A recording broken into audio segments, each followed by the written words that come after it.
The afternoon sun cast dappled shadows across the pristine lawn of Danesfield House, where the annual St. Mary Mead Garden fete had reached that perfect moment of English summer contentment.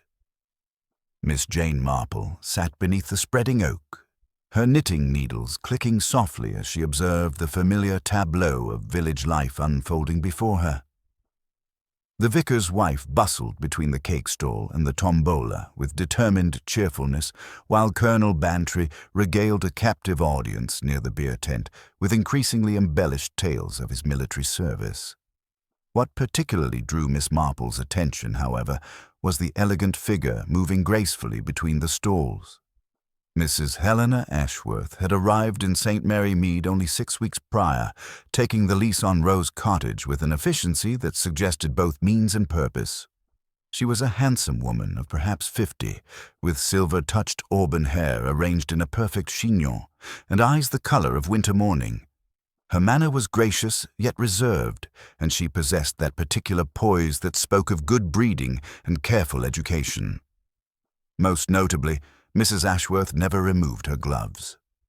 Even in the warmth of the June afternoon, her hands remained encased in immaculate white kid leather that extended past her wrists. She handled teacups, examined prize roses, and shook hands with endless grace, but the gloves remained constant as breathing. Miss Marple, who had observed human nature for more decades than she cared to count, found this detail fascinating rather than merely curious. The fete hummed with gentle activity. Young Timothy Fletcher attempted to impress the doctor's daughter at the coconut shy with more enthusiasm than accuracy, while Mrs. Dolly Bantry held court at the White Elephant stall, dispensing gossip with the same liberal hand she used for charitable donations. Dr. Haydock moved through the crowd with professional bonhomie, though Miss Marple noticed his eyes held their usual watchful quality even in such festive circumstances. Mrs. Ashworth had volunteered to help with the afternoon's entertainment, demonstrating what she modestly called a few parlor tricks for the children. She had set up a small table near the rose arbor, complete with silk scarves and a pack of cards, promising simple magic to delight the younger guests. The children gathered eagerly, their faces bright with anticipation as she began her performance with fluid, practiced movements. "Now then," Mrs. Ashworth said, her voice carrying the refined tones of someone accustomed to addressing drawing rooms, "who would like to see something truly magical?"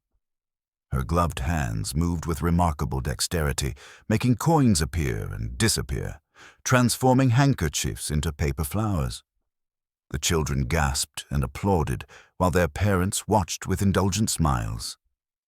Miss Marple observed that Mrs. Ashworth's performance, while charming, seemed designed to showcase her hands rather than conceal them. The white gloves became part of the spectacle, drawing attention through their very prominence. It was, she reflected, rather like hiding something in plain sight, a technique she had encountered before in her long experience of human duplicity. The peaceful afternoon was shattered by a piercing scream from the direction of the house. Mrs. Dolly Bantry emerged from the French doors leading to the library, her face pale as parchment, one hand pressed to her throat in classic theatrical distress. "Arthur," she called to her husband, her voice carrying across the lawn with surprising strength. "Arthur, come quickly. It's Major Burnaby. Oh, my dear, I think he's dead." The festive atmosphere dissolved instantly. Colonel Bantry strode toward the house with military bearing, while Dr. Haydock followed with professional urgency. The other guests clustered in uncertain groups, voices rising in shocked speculation. Children were quietly gathered by their parents, the magic show forgotten in the face of genuine drama. Miss Marple remained seated, her knitting forgotten in her lap, but her sharp eyes missed nothing as she observed the reactions around her.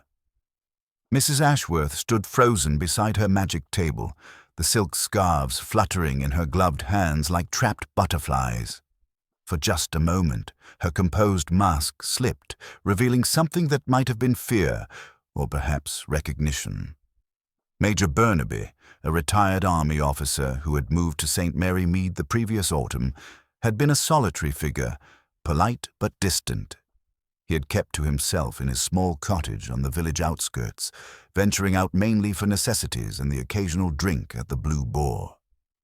Miss Marple had noticed him earlier, standing somewhat apart from the festivities, nursing a glass of lemonade and watching the proceedings with the detached air of a man observing foreign customs. Inspector Slack arrived within the hour, summoned by Dr. Haydock's telephone call. His preliminary examination confirmed what the doctor had suspected. Major Burnaby had been poisoned, likely by something added to his drink. The library, where he had apparently gone to escape the noise and heat, became a scene of investigation rather than quiet retreat.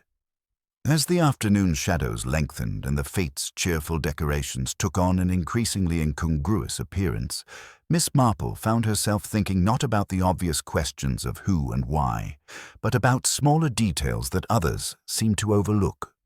The way Mrs. Ashworth had carefully avoided approaching the house earlier, despite several invitations to view Mrs. Bantry's prized orchid collection. The slight tremor in her voice when she had spoken to the vicar about the church restoration fund. And most intriguingly, the brief but unmistakable look that had passed between Mrs. Ashworth and Major Burnaby when she had first arrived. A look that suggested their acquaintance predated her, recent arrival in St. Mary Mead. The lady who never took her gloves off, Miss Marple mused, might indeed have very good reasons for keeping her hands hidden. But whether those reasons connected to poor Major Burnaby's untimely death remained to be discovered. The evening shadows lengthened across the manicured lawn as Inspector Slack took command of the scene with characteristic briskness. The festive bunting that had fluttered so cheerfully hours earlier now seemed incongruous, even mocking as the inspector sealed off the library and began his methodical examination.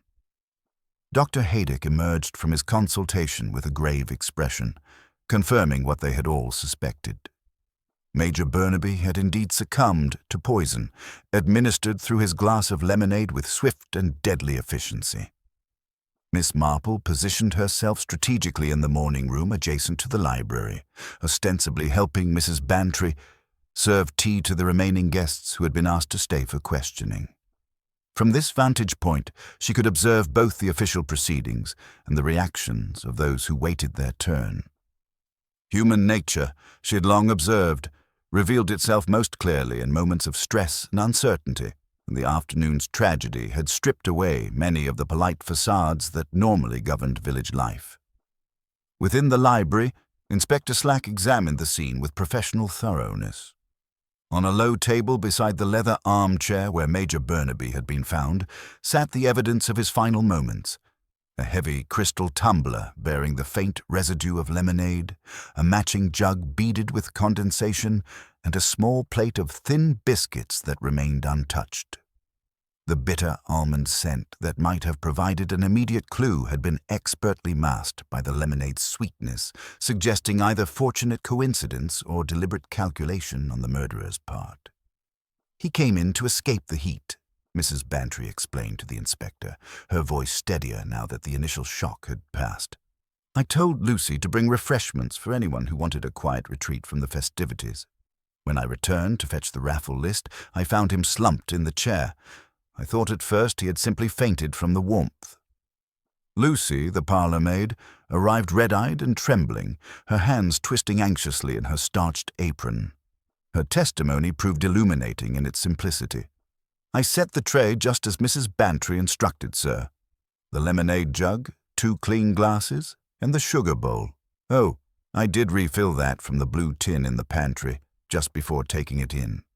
Major Burnaby said he would help himself, so I left him to it. There were people coming and going all afternoon."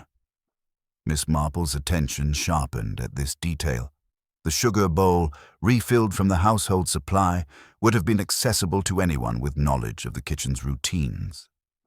More significantly, sugar provided an excellent medium for disguising unpleasant tastes, a fact that any experienced poisoner would understand. "Who else entered the library?" Inspector Slack inquired, his pen poised above his notebook. Lucy recounted a steady stream of visitors. Mrs. Pierce from the post office seeking to use the telephone, Mr. Rudd from the Blue Boar looking for the lavatory, the vicar and his wife admiring the cool sanctuary of the room. Each had legitimate reasons for their presence, yet each had also enjoyed unsupervised access to the refreshment tray. Mrs. Ashworth, when summoned for her interview, moved with the same fluid grace that had characterized her magic performance earlier. Miss Marple observed her rise from her chair, noting how those immaculate white gloves smoothed her skirt in an unconscious gesture of self-control.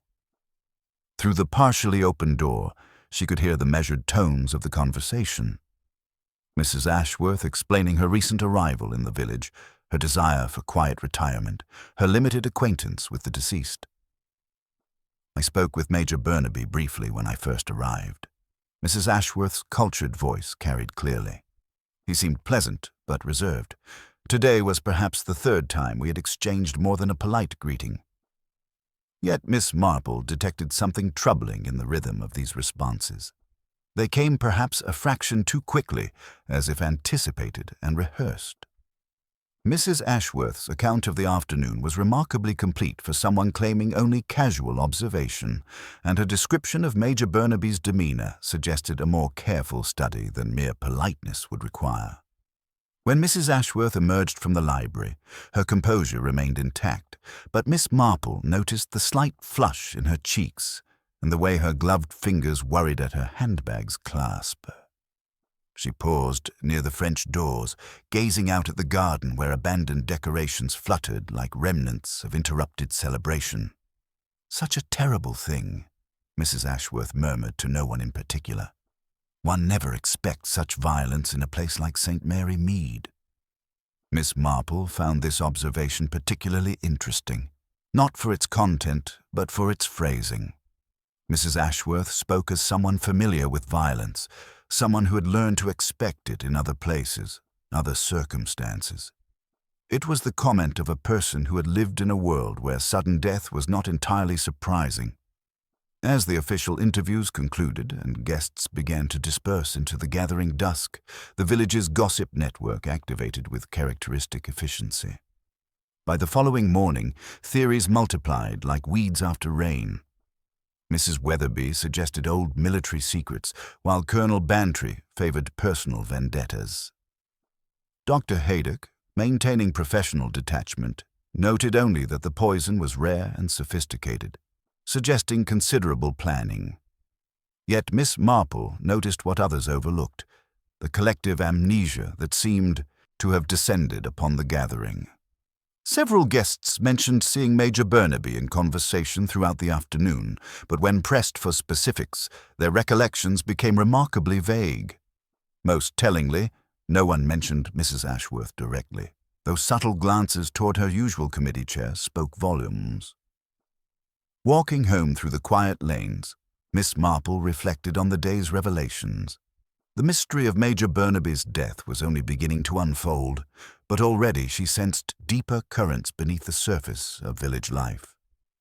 The lady who never removed her gloves carried secrets that extended far beyond mere eccentricity, and Miss Marple suspected that understanding those secrets would prove essential to comprehending why a quiet army officer had met his death at a garden fete on what should have been a perfect June afternoon.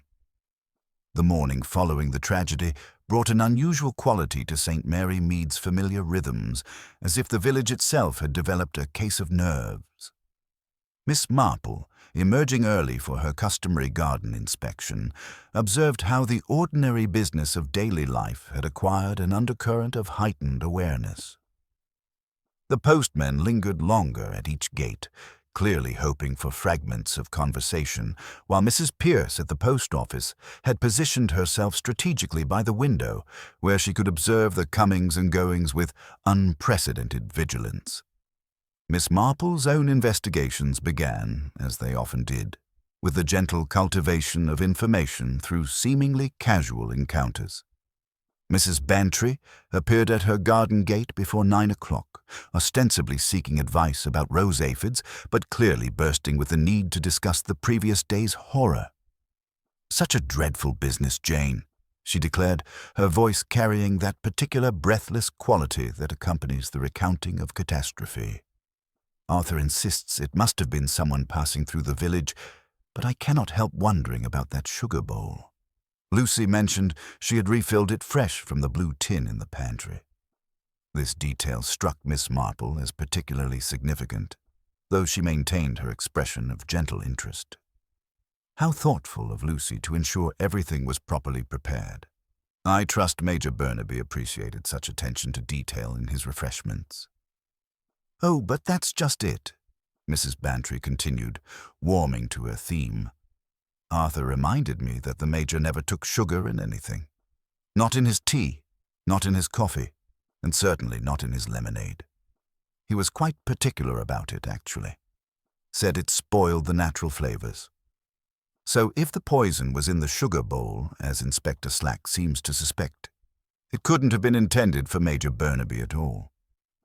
Miss Marple's knitting needles paused in their steady rhythm as the implications of this revelation settled in her mind. If Major Burnaby avoided sugar entirely, then either the poisoner had made a fundamental error in their method, or the sugar bowl was an elaborate misdirection designed to confuse the investigation. Neither possibility painted the crime as a simple, impulsive act. Her morning constitutional took her past Rose Cottage, where she discovered Mrs. Ashworth tending to her front garden with characteristic precision. The woman moved among her flowers with the same fluid grace that had marked her magic performance, but Miss Marple detected a subtle tension in her bearing that had not been present the day before. Most notably, even for this early morning gardening, the white gloves remained firmly in place. "Good morning, Mrs. Ashworth," Miss Marple called pleasantly. "Your roses are coming along beautifully. Such careful attention shows in every bloom." "Miss Marple, how kind of you to say so." Mrs. Ashworth's smile appeared genuine, though her eyes held a watchful quality.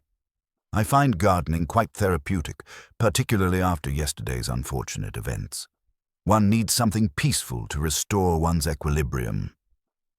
As they chatted about the various merits of different rose varieties, Miss Marple allowed her gaze to drift naturally around the cottage's exterior.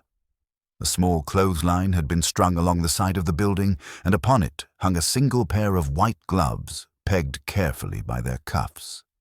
Even from a distance, she could detect a faint discoloration along one cuff, a subtle yellowing that spoke of contact with something that had resisted ordinary washing. "How practical you are," Miss Marple observed, nodding toward the line. "I'm afraid I'm terribly careless with my gloves, always getting them stained beyond redemption." Mrs. Ashworth followed her gaze, and for just an instant her composure flickered. "One must take proper care of one's things," she replied, her voice carefully neutral, "especially when they serve such an important purpose." The conversation continued for several more minutes, touching on village life and the previous day's festivities, but Miss Marple sensed deeper currents beneath the pleasant exchange. Mrs. Ashworth's responses came with the practiced ease of someone accustomed to deflecting inquiry, and her questions about local customs carried the subtle probing of someone gathering intelligence rather than making casual conversation. It was later that morning, while taking tea with Inspector Slack at the police station, that Miss Marple encountered the most significant development yet. The inspector, displaying unusual courtesy, had invited her to examine certain items recovered from Major Burnaby's cottage that might benefit from her particular insights into village life. "We found this in his desk drawer," Inspector Slack explained, producing a formal photograph in a silver frame. "Looks like some sort of military gathering, probably from his India days. Thought you might recognize some of the faces." Miss Marple accepted the photograph with appropriate gravity, though her pulse quickened as she examined the formal group portrait. The image showed perhaps 30 people arranged in the conventional manner of such occasions, with gentlemen in evening dress and ladies in elegant gowns appropriate to what appeared to be the early 1930s. Major Burnaby stood in the back row, younger and more robust than the man they had known in St. Mary Mead, but unmistakably the same person.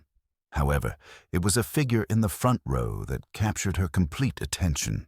A striking young woman with dark hair arranged in the fashionable style of the era gazed directly at the camera, her evening gloves extending well past her wrists in the formal manner of the period. Despite the passage of 20 years and the inevitable changes that time brought, the resemblance to Mrs. Helena Ashworth was unmistakable. "Most interesting," Miss Marple murmured, studying the photograph with scholarly attention. "The setting appears to be India, judging by the architectural details visible in the background. A farewell dinner, perhaps, or some regimental celebration." Inspector Slack leaned forward with renewed interest. "You recognize someone, Miss Marple?"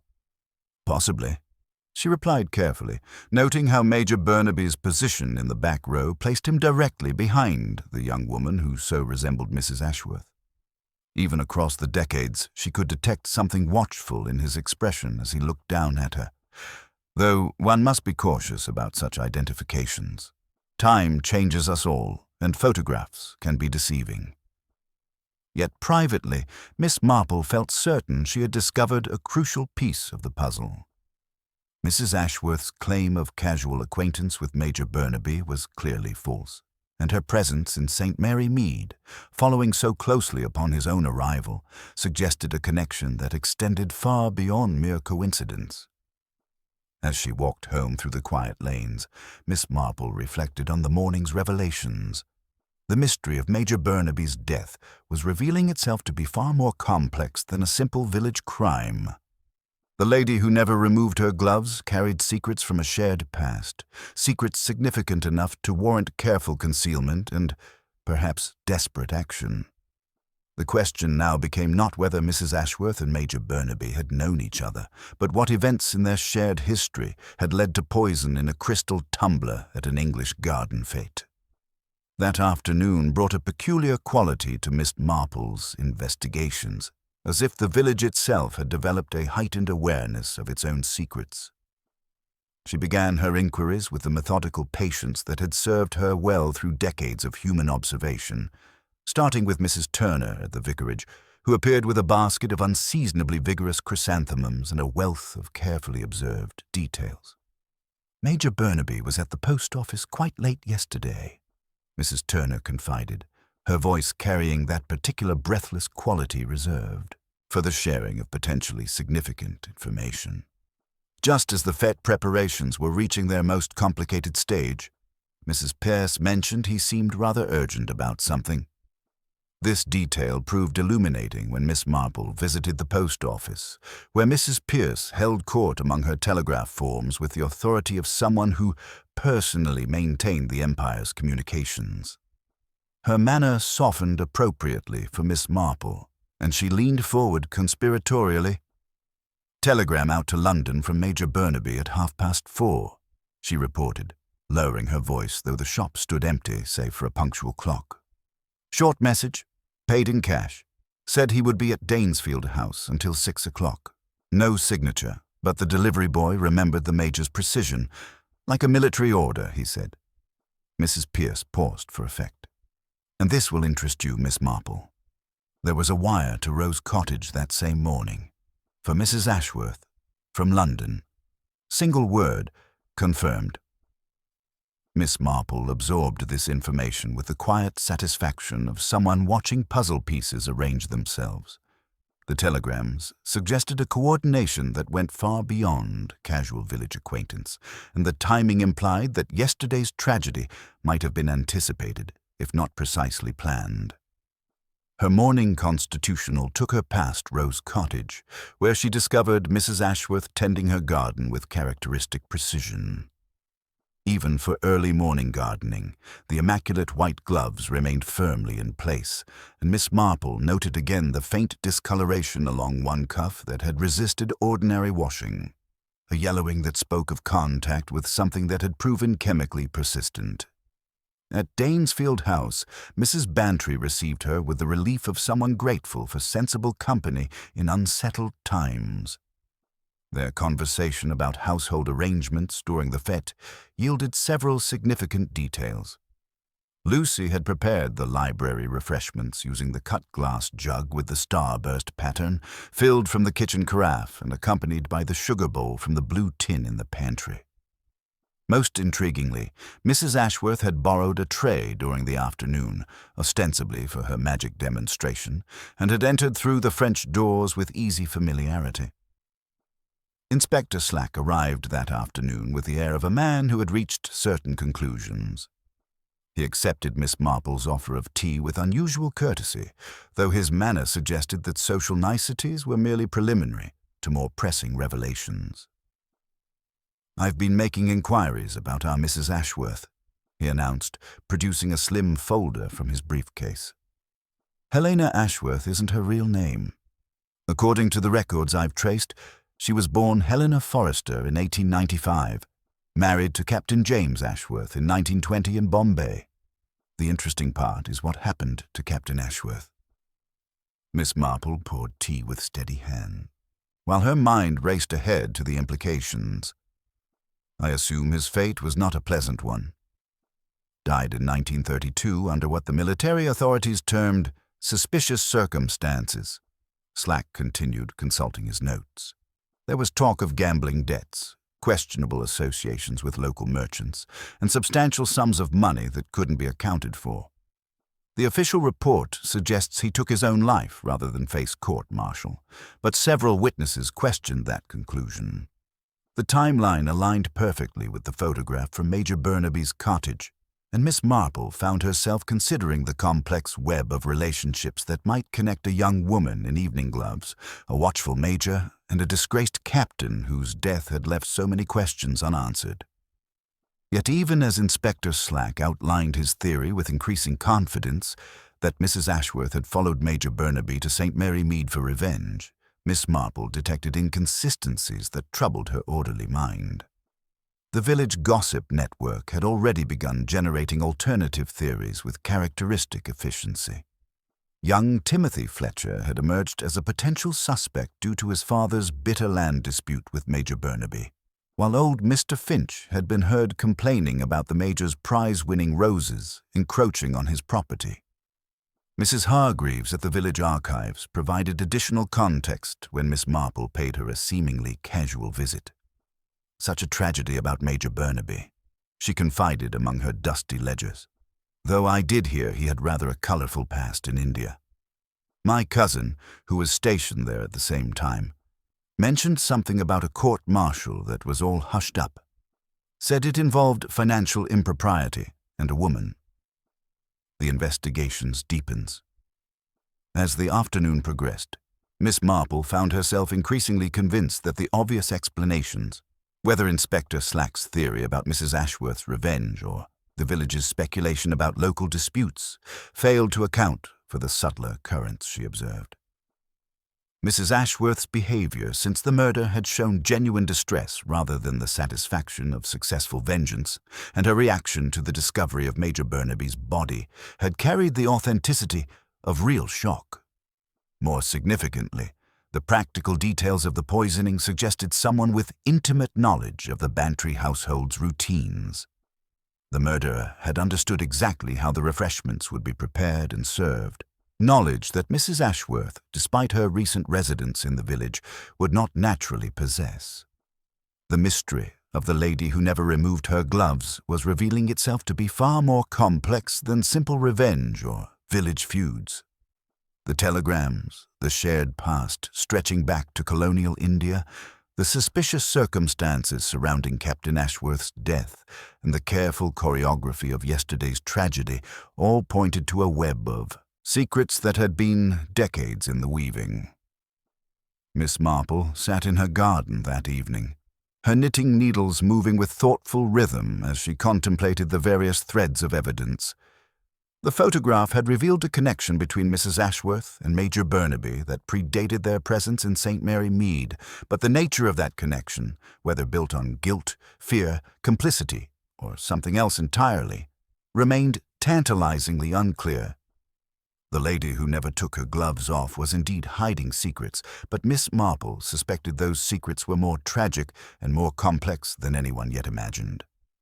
The truth about Major Burnaby's death lay not in the obvious connections between past and present, but in understanding the precise nature of the relationship that had brought two people from opposite ends of the empire to this quiet English village, where old sins had finally demanded their reckoning in a crystal tumbler filled with poisoned lemonade. The morning after her revelation about the photograph brought Miss Marple a renewed sense of purpose, and she began her day with a methodical approach that had served her well through decades of observation. Her first destination was Danesfield House, where she requested, with her characteristic gentle persistence, that Lucy demonstrate exactly how the library refreshments had been prepared the previous day. Lucy, grateful for something practical to focus upon amid the village's continuing shock, recreated the service with conscientious care. She filled the star-cut crystal jug from the kitchen carafe, arranged 2 clean tumblers on the polished tray, and placed the sugar bowl with its small silver spoon precisely to the right, just as Mrs. Bantry had instructed. "And were there any additions to the lemonade itself?" Miss Marple inquired with the casual interest of someone ensuring proper hospitality. "Lemon slices, perhaps, to make it more festive for the occasion." Lucy looked genuinely puzzled. "Oh, no, ma'am. Mrs. Bantry always says that looks too much like a hotel service. Besides, Major Burnaby was particular about such things. Preferred his drinks plain." She paused, her brow furrowing with concentration. "But now that you mention it, when I passed by the library later, I did notice there were lemon slices floating in the jug, pale rings on the surface, and even a seed caught against the lip. I thought perhaps Mrs. Bantry had changed her mind about the presentation."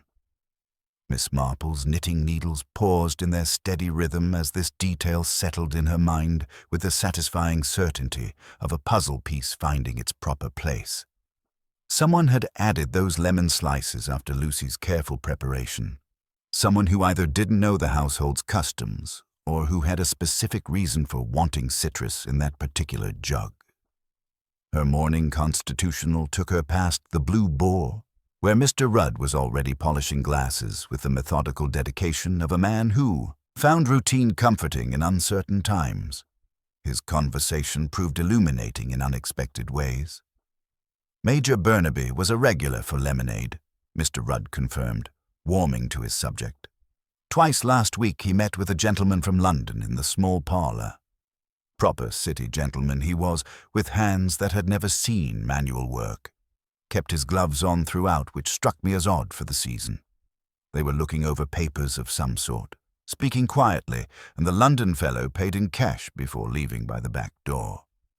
Miss Marple absorbed this information with growing interest. A London visitor, gloved hands and clandestine meetings suggested that Major Burnaby's quiet retirement had been anything but peaceful. "Did you happen to notice anything else about this gentleman's habits?" "Funny thing," Mr. Rudd mused. "He lit his cigarettes with matches held upside down. Only left-handed folk develop that particular habit. Keeps the flame away from the thumb, you see." The post office provided additional pieces of the emerging puzzle. Mrs. Pierce, ever vigilant in her unofficial role as the village's information exchange, had noted the timing of various communications with characteristic precision. Telephone call came through last night, after all the excitement had died down, she reported with the satisfaction of someone delivering significant intelligence. Asked specifically for Major Burnaby. When I explained what had happened, the caller rang off immediately. The exchange traced it to a solicitor's office in Lincoln's Inn. Very respectable firm, though I always say respectability can be polished too bright for comfort. At Rose Cottage, Miss Marple found Mrs. Ashworth tending her garden with the same meticulous care she brought to all her activities. Even for this early morning work, the white gloves remained firmly in place, and Miss Marple noted again the subtle discoloration along one cuff that seemed more pronounced in the clear morning light. Their conversation meandered pleasantly through topics of gardening and village life, but Miss Marple's attention was drawn to the small table visible through the French doors, where Mrs. Ashworth's magic apparatus lay neatly arranged. Among the silk scarves and peacock-backed playing cards sat a slender knife with a mother-of-pearl handle, and beside it, a lemon whose rind bore the finest line where a blade had made a precise incision. "Children do love the coin in the lemon trick," Mrs. Ashworth mentioned, following Miss Marple's gaze. "It appears quite impossible, yet requires only practice and the right technique." She demonstrated with fluid grace the lemon opening to reveal a half-crown placed there by hands that clearly understood the importance of precision. Miss Marple admired the neatness of the cut. Far too fine for ordinary kitchen work, the sort of incision made by someone who had learned that certain skills must be executed flawlessly. The technique spoke of training that went beyond simple parlor tricks, suggesting expertise acquired through necessity rather than mere entertainment. Inspector Slack's arrival at midday brought official confirmation of what Dr. Haydock had suspected. "Prussic acid," he announced with the satisfaction of a man whose theories were proving correct. "Fast-acting, and the bitter almond scent is best disguised by citrus. Your lemonade jug had those lemon slices, Mrs. Bantry, which creates a neat line from the poison to Mrs. Ashworth's magic demonstrations." Yet Miss Marple found herself troubled by the very neatness of this explanation. A woman planning murder after decades of waiting would surely not leave such obvious connections between her public performance and her private crime. The lemon slices seemed almost theatrical in their prominence, as if designed to draw attention rather than conceal it. Her afternoon brought an unexpected encounter with Mrs. Hargreaves at the village archives, where a casual inquiry about local history yielded surprising results. Among the dusty newspaper files, Miss Marple discovered a small obituary from 1932, reprinted from a London paper due to family connections.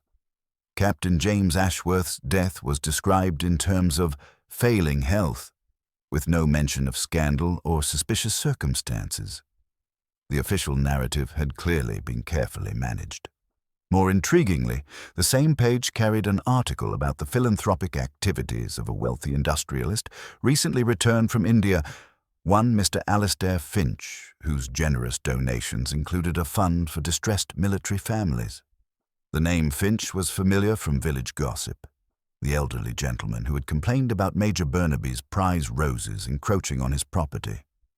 As evening approached and Miss Marple sat in her garden with her knitting, she reflected on the day's discoveries. The mystery was revealing layers of complexity that extended far beyond simple revenge. The lemon slices, the left-handed visitor, the precisely cut fruit, and the connections stretching back to colonial India all suggested a web of relationships and secrets that had been decades in the weaving.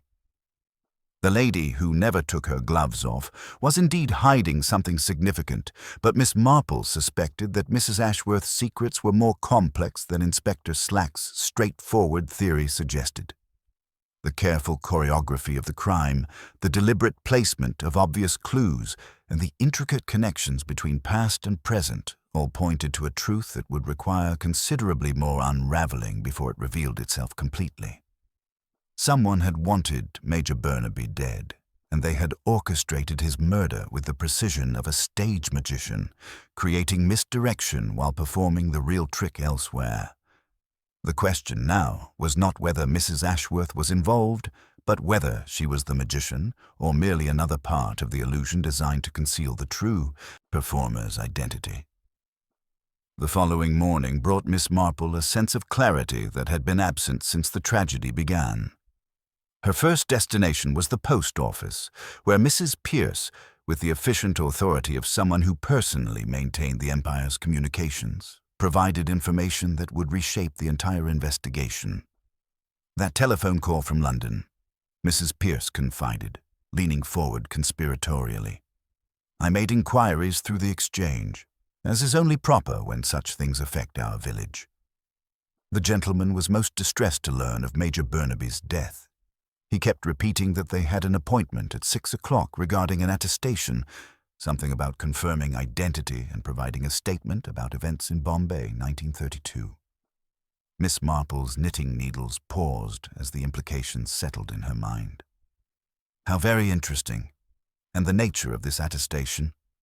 For a Mrs. Helena Ashworth, formerly Forrester, the clerk said Major Burnaby was to provide corroboration for some sort of legal document. Seemed quite urgent, according to the exchange operator. This revelation cast Mrs. Ashworth's presence in St. Mary Mead in an entirely different light. Rather than seeking revenge against the man who had destroyed her husband, she had apparently sought out the one person who could help restore his reputation. The careful timing of her arrival, the telegrams, and her obvious distress at Major Burnaby's death all suggested a relationship built on shared purpose rather than mutual antagonism. Miss Marple's morning constitutional took her past Rose Cottage, where she found Mrs. Ashworth tending her garden with the same meticulous care she brought to all her activities. The white gloves remained firmly in place, but there was something different in the woman's bearing, a fragility that spoke of someone whose carefully constructed defenses were beginning to crumble.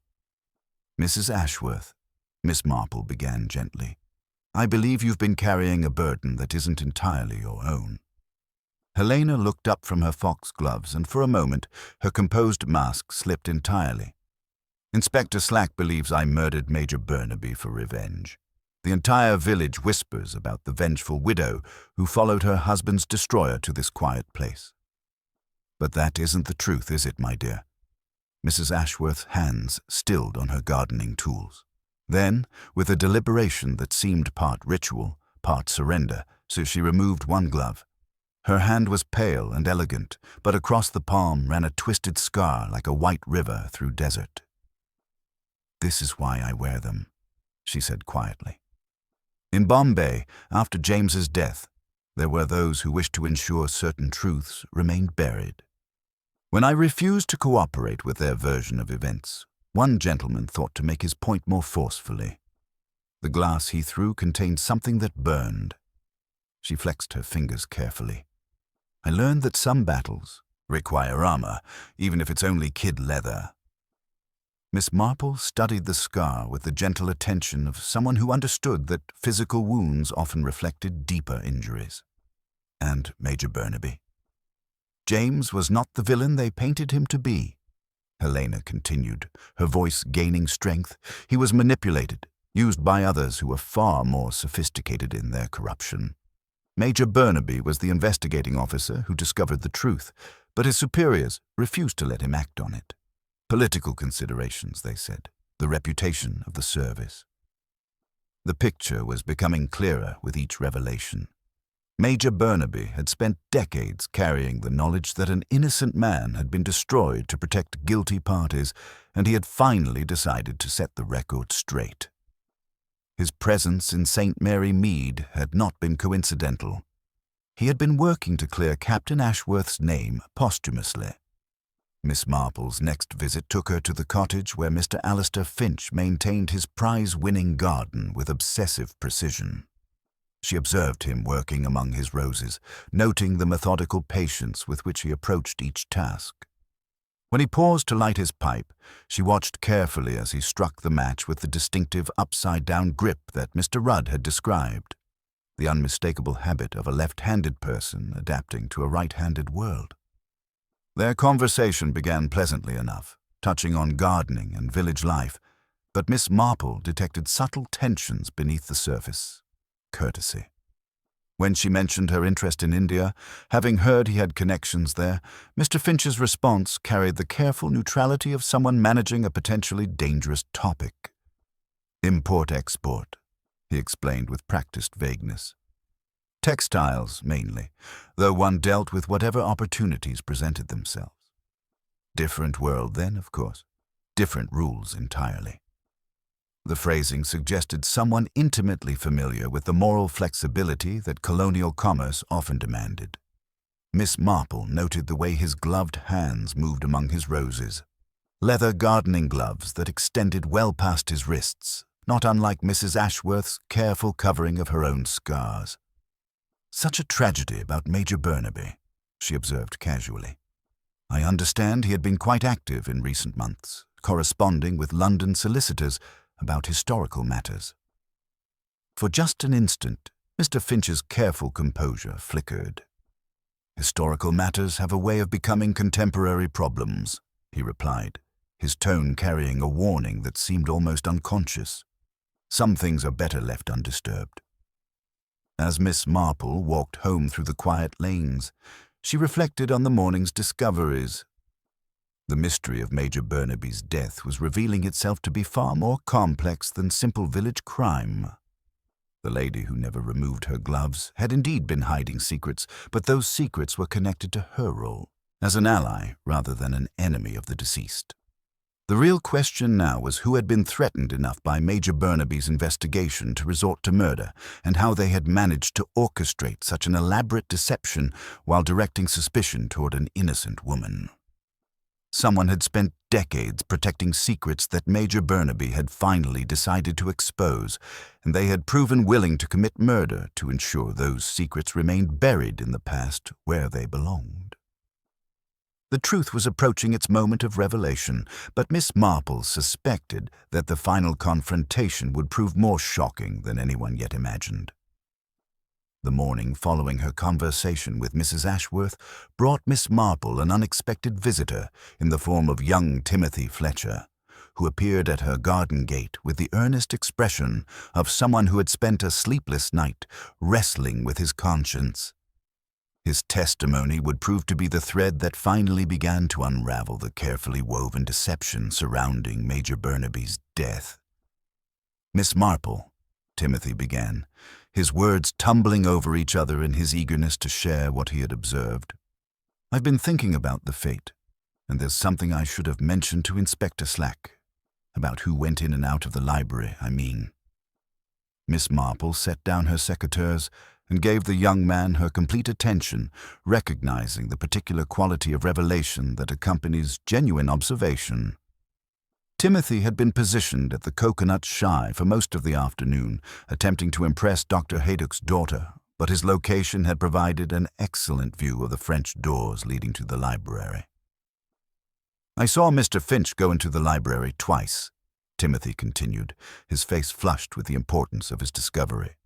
"The first time was early, perhaps 3:30, just after Lucy had set up the refreshments. He stayed about 10 minutes, then came out looking rather satisfied with himself. The second time was much later, maybe 20 minutes before Major Burnaby was found. He was carrying something small in his hand during that second visit, being very careful with it." This information struck Miss Marple as highly significant, particularly when Timothy added the detail that had caught his observant eye. He was wearing different gloves the second time. The first visit, he had on his usual brown leather gardening gloves that go up past his wrists, but when he came out after the second visit, he was wearing white cotton ones, much shorter. I only noticed because they looked odd with his tweed jacket. The methodical nature of this precaution spoke volumes about the perpetrator's understanding of forensic evidence. Someone had changed gloves between visits to the library, suggesting that the first pair might have been contaminated with something that required careful disposal. Miss Marple thanked Timothy warmly and suggested he share this information with Inspector Slack immediately. Her afternoon brought a visit from Dr. Haydock, whose examination of the poison had revealed details that cast the crime in an even more sinister light. "The prussic acid was delivered in crystalline form," he explained, accepting her offer of tea with distracted courtesy. "Mixed into what appeared to be ordinary sugar crystals. The preparation required considerable chemical knowledge. The proportions were calculated with precision to ensure rapid effectiveness while masking the characteristic bitter almond scent." Miss Marple absorbed this information with growing certainty about the crime's sophisticated nature. Such preparation would require specialized equipment, I imagine. Indeed. This wasn't a crime of passion or sudden opportunity. It was planned weeks, possibly months in advance. The crystalline preparation demands both time and technical expertise that goes well beyond amateur chemistry. As evening approached, Miss Marple found herself drawn to make what appeared to be a casual stroll past Mr. Finch's cottage, ostensibly to admire his famously meticulous rose garden. She found him there, as expected, tending to his climbing varieties with surgical precision, wearing his characteristic thick leather gardening gloves that extended well above his wrists despite the mild weather. "Good afternoon, Mr. Finch," she offered pleasantly. "Your roses are truly magnificent. One can see the dedication in every bloom." Mr. Finch straightened, and she detected a subtle tension in his shoulders. "Miss Marple, a pleasure. One cultivates patience, and beauty follows." His smile did not quite reach his eyes, which held a watchful, almost calculating quality that had not been present in their earlier encounters. As they exchanged pleasantries about horticulture, Miss Marple observed him light his pipe, noting again the distinctive upside-down grip with which he struck the match, the unmistakable habit of a left-handed person adapting to a right-handed world. When he reached for his secateurs, the movement was fluid and natural, confirming what she had already suspected about his dominant hand. Through the open door of his garden shed, she glimpsed a small, leather-bound ledger lying open on the workbench, its pages filled with neat, precise columns of figures. It was the sort of ledger one might use for detailed commercial accounts, though the careful way Mr. Finch positioned himself to block her view suggested these were not ordinary business records. The following morning brought Inspector Slack to her door with news that would prove crucial to understanding the full scope of the deception. "The post office has informed me of another curious incident," he began, his brow furrowed with new frustrations. "A telegram was sent yesterday to London, addressed to a firm of solicitors. The message requested that all documents pertaining to Captain James Ashworth be immediately archived indefinitely and rendered inaccessible, without a court order." Miss Marple's eyes sharpened with interest. "And who sent this telegram, Inspector?" "That's the puzzle. It was sent from the village post office, paid in cash, and signed simply A.F.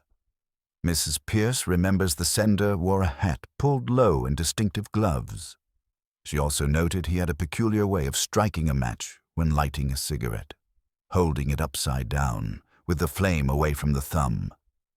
The pieces clicked into place with chilling precision. "A.F. for Alistair Finch," Miss Marple murmured, her voice carrying the quiet satisfaction of someone watching a complex puzzle resolve itself. The distinctive left-handed match strike, the gloved hands, the desperate urgency to suppress documents. It all pointed to the man who had been so carefully evasive about his past in India. "Inspector," she said carefully, "I believe we have been observing an elaborate performance designed to conceal the true nature of this crime. Mr. Finch has not only murdered Major Burnaby, but is now actively attempting to destroy the very evidence that Major Burnaby was trying to bring to light." The revelation was becoming terrifyingly clear. Major Burnaby had been about to expose a deep-seated corruption from their shared past in India, a corruption that Alistair Finch had profited from and which had ultimately destroyed Captain Ashworth's reputation and life. The import-export business was merely a polite euphemism for something far more sinister, and Finch's comfortable retirement in St. Mary Mead had been built upon the proceeds of that long-ago betrayal. The lemon slices, the sugar bowl, the precise timing of the poison's delivery, all had been part of a meticulously planned deception designed to deflect suspicion onto Mrs. Ashworth, the very person Major Burnaby had been trying to help. The killer had used the victim's own efforts to clear an innocent man's name as a weapon, turning an act of justice into a trap.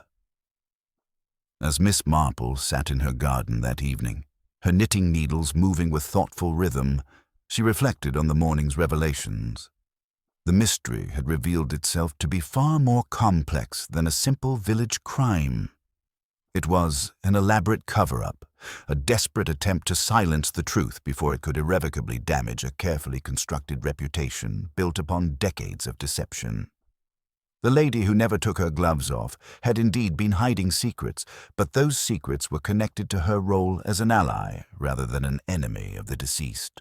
The real villain was someone who had spent years perfecting the art of appearing respectable while concealing a past built upon betrayal and corruption. Time was running short, and Miss Marple knew that Mr. Finch was counting on official satisfaction with the obvious solution to ensure his own escape from consequence.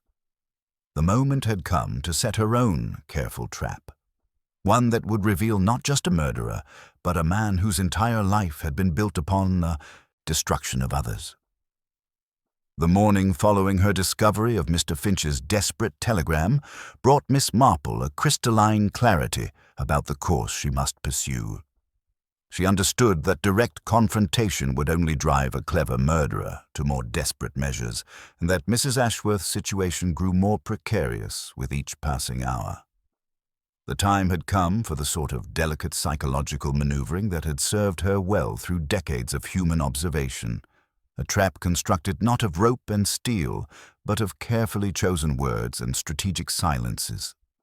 Her first action was to arrange what appeared to be a perfectly ordinary afternoon tea at her cottage, ostensibly to provide comfort and companionship during these trying times. However, Miss Marple had orchestrated every detail with the precision of a military campaign. She sent personal invitations to Mrs. Ashworth, Colonel and Mrs. Bantry, and with particular care in her phrasing, Mr. Alistair Finch. She also ensured that Inspector Slack would find reason to call upon her around 4 o'clock, suggesting that his presence might prove illuminating for all concerned.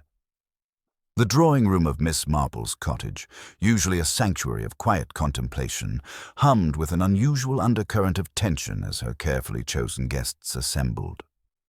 Mrs. Ashworth arrived punctually, her white gloves immaculate as always, though Miss Marple detected a subtle tremor in her movements that spoke of barely controlled anxiety. The Bantrys appeared with their characteristic blend of curiosity and social duty, while Mr. Finch entered with his customary air of neighborly concern, though his eyes held a watchful quality that had not been present in their earlier encounters. Miss Marple poured tea with unhurried grace, her movements betraying none of the calculated purpose behind this gathering. She began with the comfortable rhythms of village conversation, the vicar's upcoming sermon, the unusual persistence of the summer heat, the various merits of different rose cultivation techniques. Yet beneath this placid surface, she was conducting a careful study of her guests, noting every gesture, every flicker of expression, every unconscious revelation of character under stress.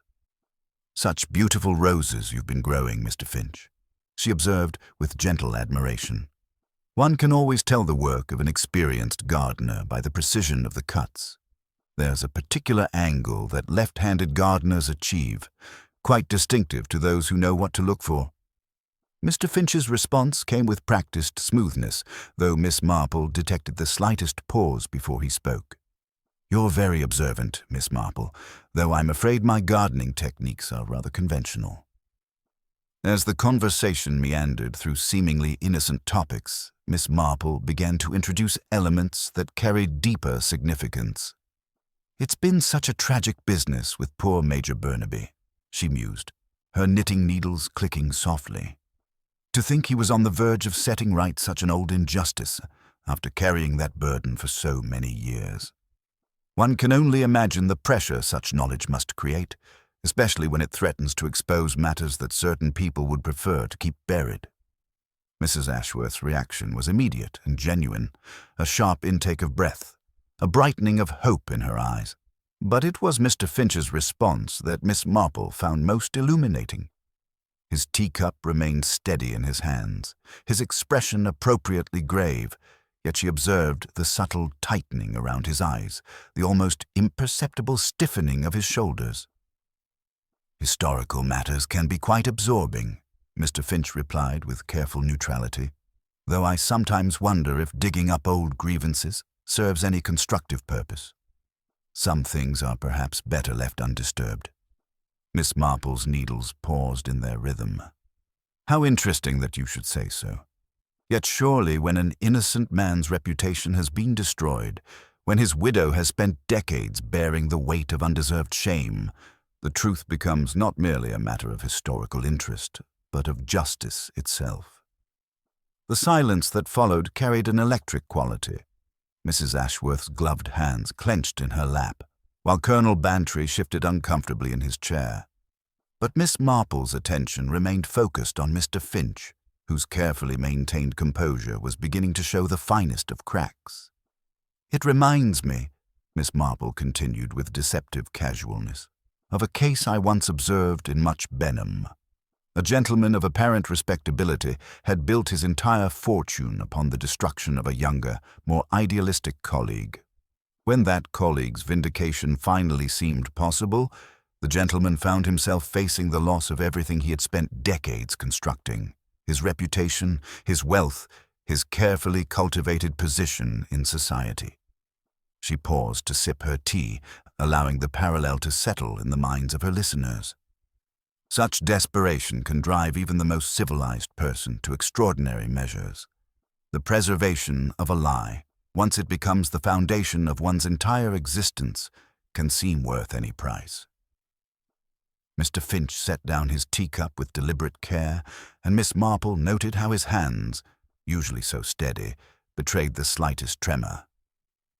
"You speak in rather dramatic terms, Miss Marple. Surely such extreme situations are quite rare in ordinary life." "Oh, but they're not as rare as one might hope," she replied with gentle persistence, "particularly when one considers the lengths to which people will go to protect secrets from their colonial days. The import-export business, for instance, could cover such a multitude of activities, some of which might not bear close scrutiny by modern standards." The word import-export hung in the air like a challenge. Mr. Finch's reaction was subtle but unmistakable. A slight shift in his posture, a tightening of his jaw, the unconscious movement of his hand toward his pocket before he caught himself. At that precise moment, Inspector Slack's authoritative knock sounded at the front door. Miss Marple excused herself to admit him, and when she returned with the inspector in tow, she found the atmosphere in the drawing-room had grown noticeably more charged. Mr. Finch stood by the window, ostensibly admiring the garden view, but his rigid posture betrayed considerable inattention. "Inspector," Miss Marple said with perfect composure, "we were just discussing the remarkable coincidences that have surrounded Major Burnaby's death. The timing, the method, the careful misdirection of suspicion, all suggesting someone with considerable knowledge of both the victim's habits and the household routines at Danesfield House." Mr. Finch turned from the window, his face a study in controlled emotion. "I find this entire conversation rather distasteful, Miss Marple. These veiled suggestions serve no constructive purpose." "Perhaps not," she replied with her characteristic gentle smile, "though I do find it fascinating how certain details reveal themselves to the observant eye. The left-handed match strike, the chemical expertise required for crystalline poison preparation, the intimate knowledge of lemon-cutting techniques for magical demonstrations, all pointing to someone whose past contains far more complexity than their present respectability might suggest." The trap had been set with exquisite precision, and Miss Marple watched with satisfaction as Mr. Finch's carefully constructed facade began to crumble under the weight of accumulated evidence and psychological pressure. The moment of revelation was approaching, and justice for both Major Burnaby and Captain Ashworth's memory was finally within reach. The charged atmosphere in Miss Marple's drawing-room had reached that delicate point where a single word might shatter the carefully constructed equilibrium. Mr. Finch remained by the window, his hands clasped behind his back, but she observed the telltale rigidity in his shoulders that spoke of a man whose carefully maintained composure was approaching its breaking point. Inspector Slack positioned himself with professional alertness near the door, while Mrs. Ashworth sat motionless in her chair, her gloved hands folded with the stillness of someone afraid to breathe. Miss Marple resumed her knitting with deliberate calm, allowing the silence to stretch until it became almost unbearable. When she finally spoke, her voice carried the gentle authority of someone who had observed human nature in all its complexities for more decades than most cared to count. "You know, Inspector," she began conversationally, "I've been reflecting on the remarkable precision with which this crime was executed. The murderer understood exactly when the refreshments would be prepared, precisely how the household routines functioned, and most significantly, How to direct suspicion toward an innocent party with surgical accuracy. She paused to examine a stitch with scholarly attention. Such intimate knowledge suggests someone who had been observing the Bantry household for some time. Someone who had cultivated the trust and familiarity that would allow them to move through Danesfield House without arousing suspicion. Mr. Finch turned from the window, his face a careful mask of neighborly concern. Surely any number of villagers would possess such knowledge, Miss Marple. We are, after all, a close-knit community. Indeed we are, she replied with a smile that carried no warmth whatsoever. Yet the chemical expertise required for this particular murder suggests someone whose background extends far beyond ordinary village life. The crystalline preparation of prussic acid, the precise calculation of dosage, the sophisticated understanding of how citrus oils could mask the characteristic bitter almond scent. These skills speak to someone with considerable scientific training. Miss Marple set down her knitting and reached for the tea service, her movements unhurried and precise. Timothy Fletcher provided some fascinating observations about the afternoon of the fete. He noticed you, Mr. Finch, entering the library twice. The first time was shortly after Lucy had prepared the refreshments, when you spent approximately 10 minutes inside. The second visit occurred just 20 minutes before Major Burnaby was discovered. The color had begun to drain from Mr. Finch's face, though he maintained his position by the window with stubborn determination. Young Timothy has an active imagination, I'm afraid. Perhaps, Miss Marple continued serenely, but he also has remarkably observant eyes. He noticed that during your second visit, you were wearing different gloves. The first time, your usual brown leather gardening gloves that extend past your wrists. The second time, white cotton ones, much shorter. Such a curious change for someone merely seeking refuge from the heat. Inspector Slack leaned forward with renewed interest. Why would someone change gloves, Mr. Finch? The truly remarkable aspect of this crime, Miss Marple continued before he could answer, was not the murder itself, but the elaborate deception constructed around it. The lemon slices that appeared in the jug after Lucy's careful preparation, so obviously connected to Mrs. Ashworth's magic demonstrations. The timing that placed her at the scene with apparent opportunity. The historical connection that provided such a compelling motive for revenge. She fixed Mr. Finch with eyes that held the accumulated wisdom of decades spent observing human duplicity. It was rather like watching a master magician at work, creating a spectacular illusion that drew all attention away from the real performance. But every magician makes the same fundamental error. They become so absorbed in creating their illusion that they forget someone might be watching the performance from an unexpected angle. Mrs. Ashworth's sharp intake of breath suggested she was beginning to understand the direction of Miss Marple's revelations. The older woman acknowledged this with a slight nod before continuing her careful dismantling of Mr. Finch's defenses. The angle that revealed the true purpose behind Major Burnaby's presence in St. Mary Mead, she replied with quiet satisfaction. He wasn't here by coincidence, nor was he simply seeking peaceful retirement. He was here because he had finally decided to set right a terrible injustice that had haunted him for decades. The destruction of Captain James Ashworth's reputation and the subsequent suffering of his widow. Mr. Finch's carefully maintained composure cracked visibly. You're speaking of matters you couldn't possibly understand. Oh, but I understand them perfectly, Miss Marple interrupted with gentle firmness.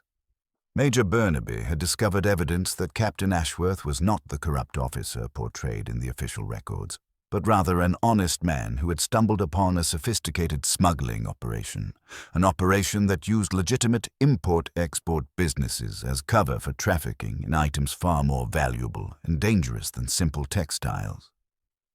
The silence that followed was profound. Mrs. Ashworth's eyes had filled with tears, but they were tears of vindication rather than grief.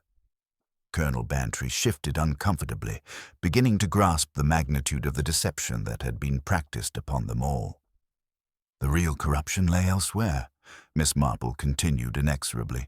with certain businessmen who had cultivated relationships with military personnel, using their positions to facilitate illegal trade while ensuring that any investigations were misdirected toward convenient scapegoats.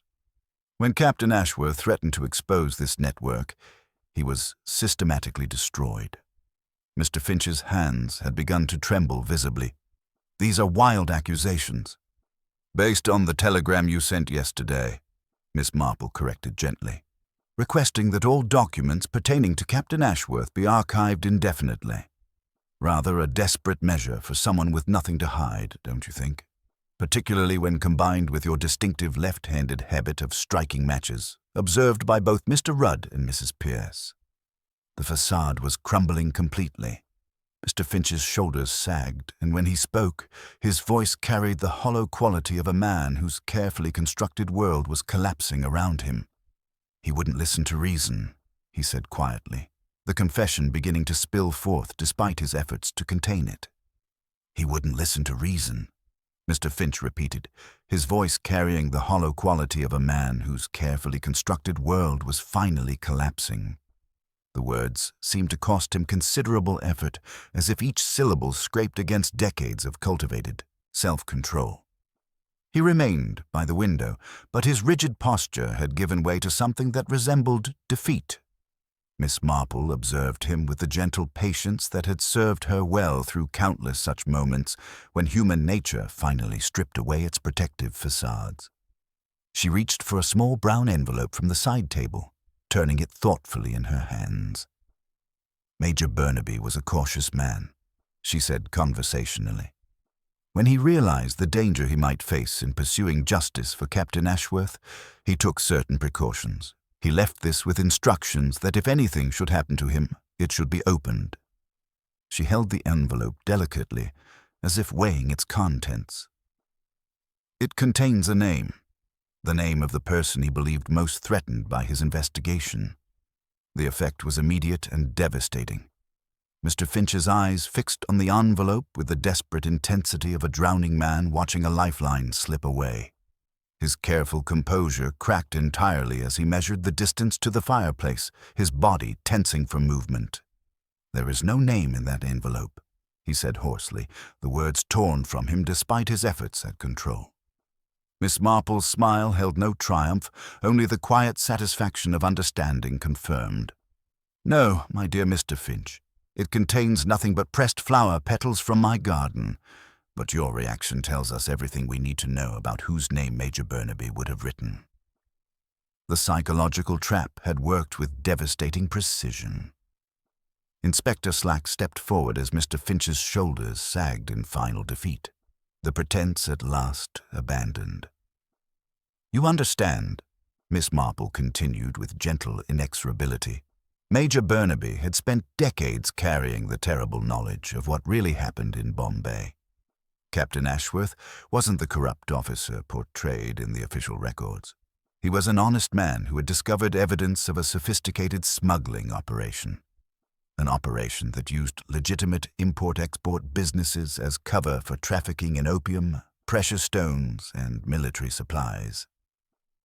Mrs. Ashworth's sharp intake of breath spoke volumes about the vindication these words represented. 20 years of bearing undeserved shame were finally being lifted from her shoulders. "James stumbled upon documentation that would have exposed the entire network," Miss Marple explained, her voice carrying the authority of absolute certainty. "When he threatened to bring this evidence forward, he was systematically destroyed by the very people he had sought to expose. His reputation was sacrificed to protect a criminal enterprise that extended into the highest levels of colonial society." Mr. Finch found his voice again, though it carried the bitter edge of a man whose life's justifications were crumbling. He was naive. He didn't understand the complexities of colonial commerce, the necessities that circumstances sometimes demanded. "I built my entire life on the foundation of that necessity." "You built your life on the destruction of an innocent man," Miss Marple corrected gently but firmly. "And when Major Burnaby finally decided to set the record straight, to provide the attestation that would clear Captain Ashworth's name, you found yourself facing the loss of everything you had spent decades constructing." She set down her knitting and fixed him with eyes that held the accumulated wisdom of decades spent observing human duplicity. The preparation was meticulous. You spent weeks studying the household routines at Danesfield House, learning precisely when and how the refreshments would be served. You cultivated the crystalline poison, using chemical knowledge acquired through your various enterprises, calculating the exact dosage required for rapid effectiveness.